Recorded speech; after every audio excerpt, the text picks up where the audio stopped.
Olá, meu nome é Gabriela, sou enfermeira do trabalho da Vital e hoje vamos falar um pouquinho sobre orientações para o isolamento social.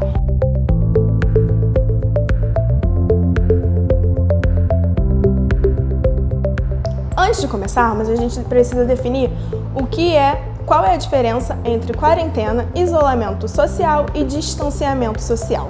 A quarentena é quando ocorre a restrição das atividades ou separação de pessoas. O distanciamento social é quando há diminuição da interação das pessoas ou de uma comunidade. E o isolamento social é uma medida de prevenção quando uma pessoa está infectada pelo coronavírus, Covid-19, e deve ser separada das demais. Quais as medidas de isolamento domiciliar e os cuidados que devemos tomar quando temos uma pessoa doente em casa?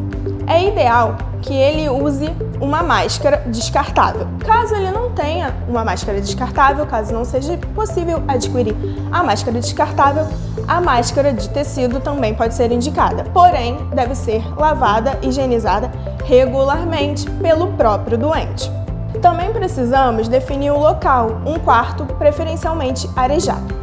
Caso não seja possível que este doente fique em um quarto isolado, ele precisa dividir o ambiente com outras pessoas, é ideal que seja feita uma distância de 1 metro da cama do doente aos demais do quarto.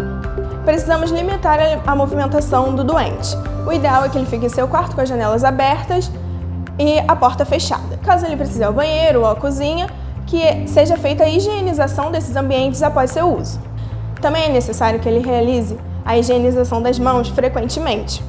E não poderá receber visitas, esse é o principal ponto. O doente só poderá sair de casa em casos de emergência, ou seja, quando sua síndrome gripal for agravada, dor no peito, falta de ar, tonturas devem ser levadas em consideração.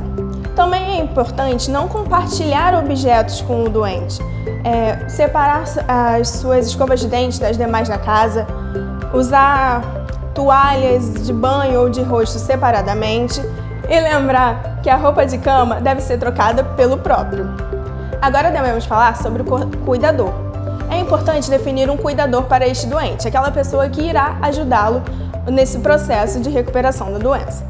É importante que esse cuidador seja uma pessoa saudável e, de preferência, sem doenças crônicas, ou seja, sem hipertensão, sem diabetes ou qualquer outra doença. O cuidador também deve usar máscaras descartáveis, mas se não for possível, a máscara de tecido também é apropriada, desde que ele mesmo faça a higienização da sua máscara.